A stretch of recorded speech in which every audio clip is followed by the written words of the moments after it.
मनैभरि खलबली कुकुरे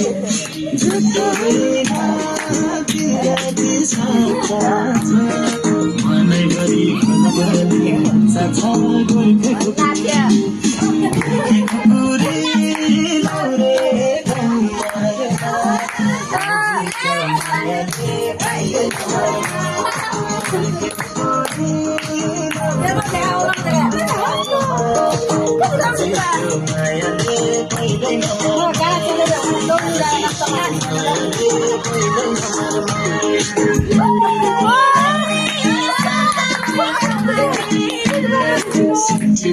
छोरा